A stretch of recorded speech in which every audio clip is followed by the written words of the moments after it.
Oi, eu sou Fernanda Godinho, estudante de Pedagogia do sétimo semestre na Universidade São Judas Tadeu, e esse é meu terceiro vídeo para o projeto de estágio. E o tema deste vídeo é as maneiras de fazer avaliação na EJA. Mas antes de entender como avaliar, é importante saber como o seu aluno aprende. Para funcionar bem e construir conhecimento, o cérebro precisa de alimento, de afeto e de estímulo. O corpo fraco não funciona, e o cérebro com fome não aprende. Sem prazer e sem afeto, as emoções negativas dominam a mente, e ninguém faz nada de produtivo de mau humor. O estímulo é o treino, e para aprender algo novo é necessário prática e motivação. A BNCC, que é o documento que norteia a educação básica, é voltada para uma educação que desenvolva competências e habilidades. Mas o que são competências e habilidades, você se pergunta? E eu te respondo: competências são os conjuntos de saberes necessários para o exercício de uma profissão e dos papéis sociais. Já habilidades são os atributos básicos para a construção das competências. São atributos cognitivos, motores e atitudinais. Essas competências, que nós devemos auxiliar os alunos a desenvolver, podem ser categorizadas dentro das inteligências múltiplas de Howard Gardner. São elas: espacial, linguística, interpessoal, intrapessoal, naturalista, corporal, musical e matemática. A inteligência espacial é aquela que compreende imagens e produções gráficas para que possamos entender o mundo 3D que nos rodeia. A linguística é o bem analisar das informações e produzir textos, lidando criativamente com palavras e símbolos. A inteligência interpessoal é a que nos ajuda a reconhecer e entender as motivações e intenções das outras pessoas, desenvolvendo a empatia.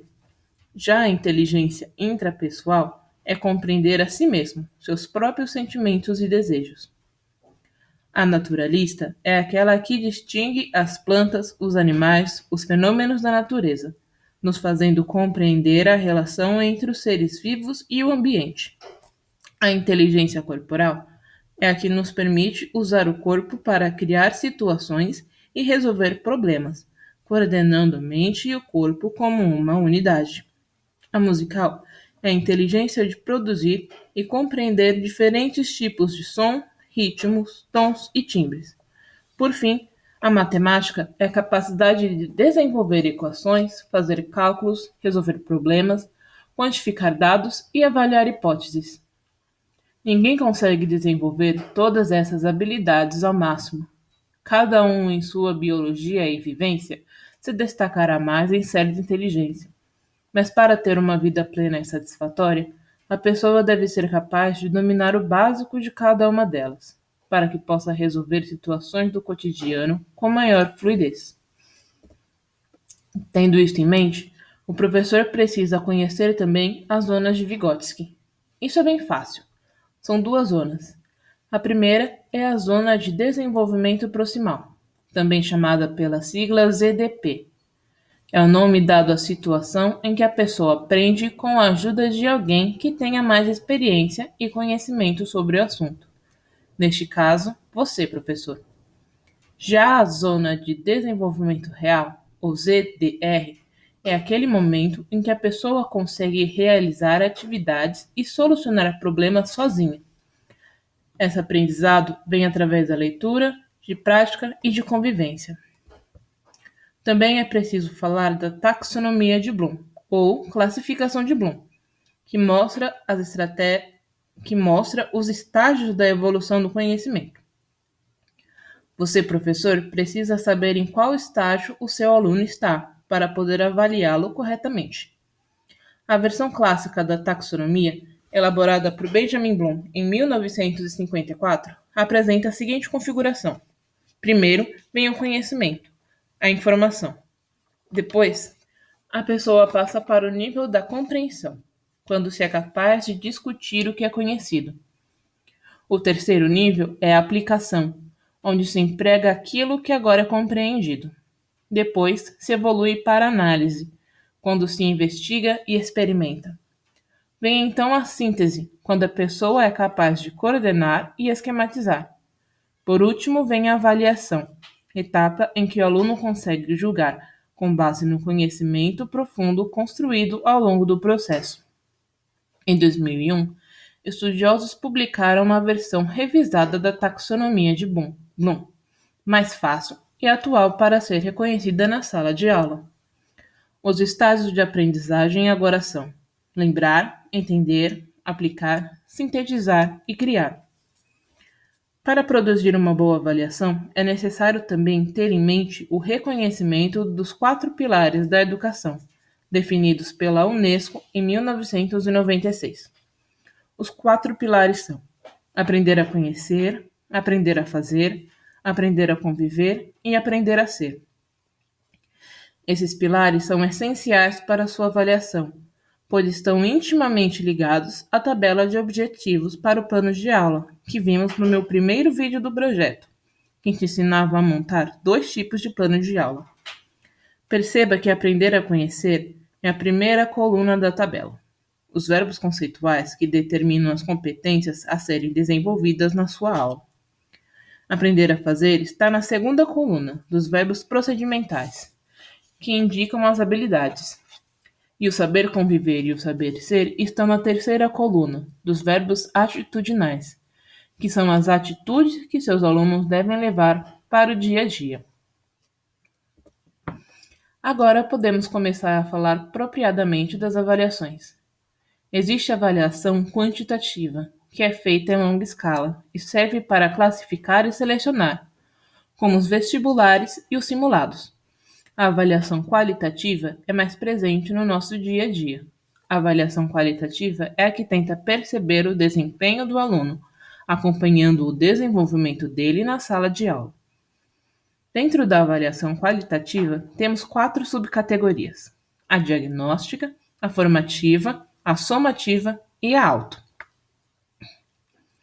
A diagnóstica é geralmente aplicada no início de um ciclo. É uma sondagem que o professor faz para saber o que o aluno já conhece e o que ainda desconhece, para poder preparar um plano de ensino coerente com as necessidades da classe. A avaliação formativa é aquela do processo, que mostra as dificuldades, acertos, aquilo que funciona melhor para o aluno e para o professor durante as aulas. É um instrumento que ajuda a facilitar o conhecimento. Diferente delas é a avaliação somativa. É aquela que classifica, diz quem está apto para avançar na construção do aprendizado e quem precisa permanecer naquele nível. É a avaliação que dá nota, que aprova ou reprova o aluno. Temos ainda a autoavaliação, na qual a pessoa avalia a si própria. É necessária tanto para o aluno quanto para o professor. É um caminho para se entender as suas potencialidades e ultrapassar os obstáculos. O habitual ao se pensar em avaliação é ligar a palavra à figura da prova, que é um instrumento válido, mas deve ser usada com cautela, já que muitas vezes é associada a punição e coerção. Muitos alunos sentem medo das provas, principalmente quando ela é usada dentro da educação bancária, descrita por Paulo Freire. A educação bancária é uma metáfora em que os alunos são caixas eletrônicos e o conteúdo dos livros didáticos é o dinheiro. O professor, durante as aulas, faz depósitos em sua conta. Ele coloca conhecimento na mente dos alunos e deixa lá por um tempo, como um bimestre, por exemplo.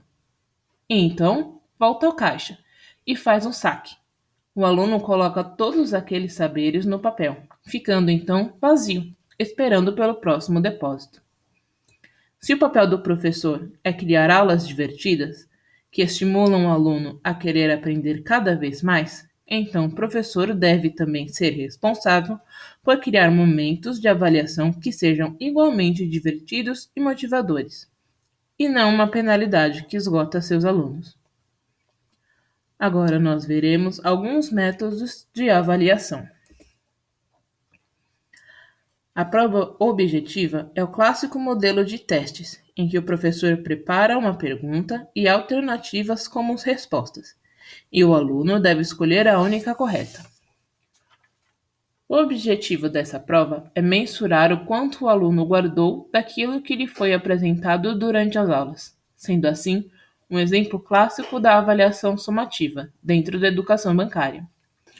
A prova dissertativa também é uma avaliação somativa, mas diferente da anterior, esta é mais precisa, pois se antes o aluno podia chutar a resposta e acertar, na prova dissertativa ele deve escrever aquilo que guardou das aulas, sem o auxílio da probabilidade. Nela, o aluno pratica a síntese e deve mostrar ao professor o máximo de aprendizado possível. Já por isso, é o modelo de prova comumente mais temido pelos estudantes. A pesquisa bibliográfica pode ser feita individualmente, em duplas, trios ou em grupos maiores. Costuma ser a favorita dos alunos, já que não estão mais presos aos conteúdos das aulas e podem utilizar fontes diversas para aprofundar o conhecimento de maneira mais livre. Infelizmente, com a facilidade da tecnologia, muitos alunos simplesmente copiam e colam textos da internet e acabam por não aprender nada. Uma alternativa é a entrevista, em que o aluno precisa buscar informações através de um diálogo. O debate se encontra tanto no âmbito da avaliação quanto no da construção de conhecimento. O professor instiga um tema que divide opiniões, e os alunos pesquisam e fortalecem seus argumentos de maneira que preferirem. Durante a aula, a turma se divide em dois grupos e cada um usa aquilo que aprendeu para defender o seu lado. Nas turmas da EJA, podem ser usados temas mais adultos, como a aprovação de uma lei ou o último capítulo polêmico da novela. Mas é bom evitar os temas que possam resultar em brigas entre os alunos. Nessa situação, o papel de mediador do professor se torna mais presente. Geralmente, os alunos extrovertidos se dão melhor nesse tipo de atividade, então reforça a participação dos mais tímidos.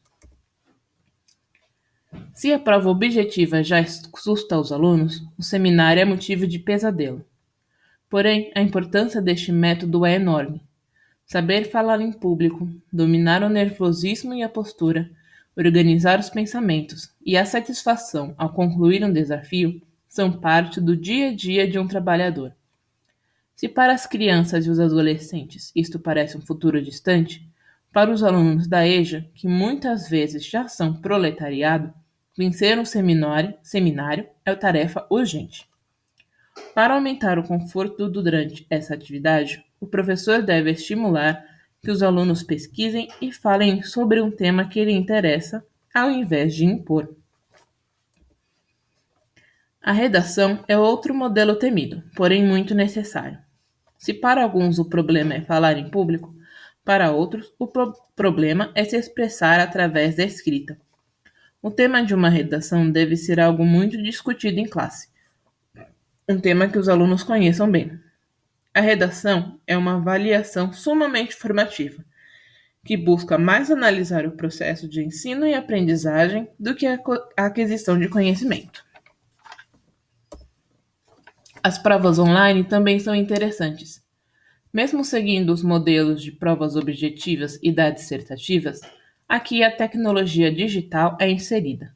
Mais uma ferramenta importante para o aluno da EJA desbravar, principalmente os mais velhos, que costumam apresentar dificuldade com o computador e o celular. Para os alunos mais jovens, este pode ser um ambiente do cotidiano e fonte de prazer, tirando um pouco do peso que colocamos sobre as provas tradicionais. Um bom exemplo de autoavaliação é a criação de um portfólio. Ele pode ser bimestral, semestral ou anual. O portfólio é uma pasta construída pelo próprio aluno, selecionando as atividades que ele desejar. Ele pode colocar no portfólio, por exemplo, as provas e trabalhos com as maiores notas, ou as que sente que aprendeu mais, ou as que se divertiu mais fazendo. Para isso, é importante que cada atividade realizada seja seguida por um relatório, no qual o aluno descreve sua experiência ao desenvolver tal atividade. Obrigada por assistir esse vídeo e espero que ele tenha sido útil para você.